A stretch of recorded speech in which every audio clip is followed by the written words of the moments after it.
The United States government issues a large number of publications each year. These federal documents are classified and arranged using an alphanumeric system called Sudoc, which comes from the Superintendent of Documents classification system.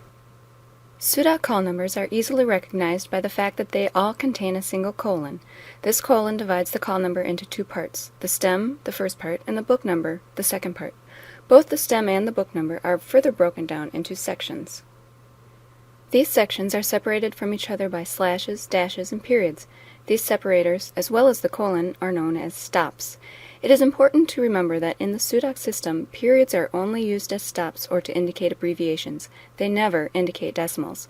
In the example here, the stem should be read as J28.2, not J28 and 2/10. When arranging documents in order, each part of the stem and book number must be carefully considered. All Sudoc publications should be first arranged in order by their stems. Only when the stems are exactly the same should the book numbers be considered. The book number, or what comes after the colon, is what really represents the individual publications. Each publication must have its own unique call number. Let's take a look. The Sudoc stem always begins with 1 to 4 capitalized letters called the author symbol, sometimes called the agency symbol. These prefixes are based on the issuing government agency or department and help to keep documents grouped by agency. As here, A is the Department of Agriculture, and PREX is the Executive Office of the President. In this call number, J indicates this to be a Department of Justice document. All Sudoc numbers are arranged alphabetically by the agency symbol. For example, all documents with the agency symbol of E, Department of Energy, are shelved before any documents with the agency symbol of ED, Department of Education. Next, move on to the series designation part of the stem. These are numbers like .1, .3, and .12 that indicate which type of publication the agency issued. Types of publications may be annual reports, bulletins, press releases, handbooks, maps, and posters, etc. So now compare the rest of the stem section by section as separated by stops until you reach the first section that differs between the two Sudoc numbers. At this first point of difference, letters arranged alphabetically come first and then numbers arranged numerically.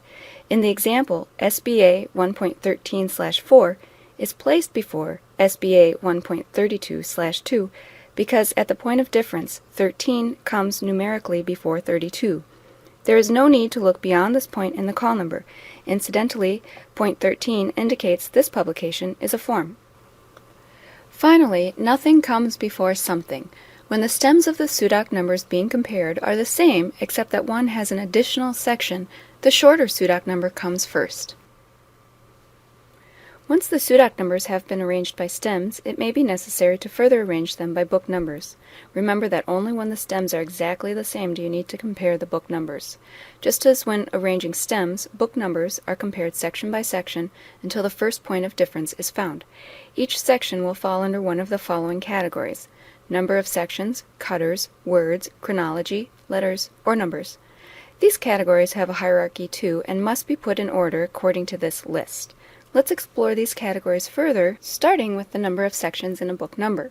As with stems, when two book numbers are the same, except that one has additional sections at the end, the shorter book number is shelved first. Cutters are 1 to 3 letters followed by a number. These letters are based on the principal subject word of the title. The letters and numbers may or may not be separated by a space, but never by a stop. Cutters usually only occur at the first section of the book number. Note that in the last example here, because there are dashes rather than spaces, W-F-406D is not a cutter. Instead, the W, the F, the 406, and the D should be considered as 4 individual sections. Cutters are arranged by ordering the letter part alphabetically and then the number part numerically, lowest to highest. Words will be either full words or abbreviations of words. An exception occurs when the words are time-related, such as months or seasons, which fall under the fourth category, chronology. Here are some examples of words you may find in a call number. Words should be put in order alphabetically. Abbreviations, too, should be arranged alphabetically as if they were the full word. Chronology. These are terms referring to a specific time, words like spring or March, specific dates like August 16, 1967, or a number like a specific year. These are put in order chronologically, oldest to most recent. Before the year 2000, years normally were depicted using only the last 3 digits. For example, 1981 is shown as 981, and 1975 through 1976 is shown as 975-76.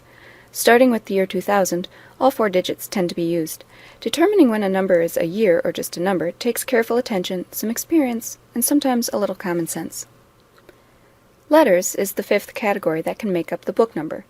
Letters are 1 or more letters that are not words, not abbreviations, and not parts of cutters. These are arranged alphabetically. Numbers is the last category of a book number.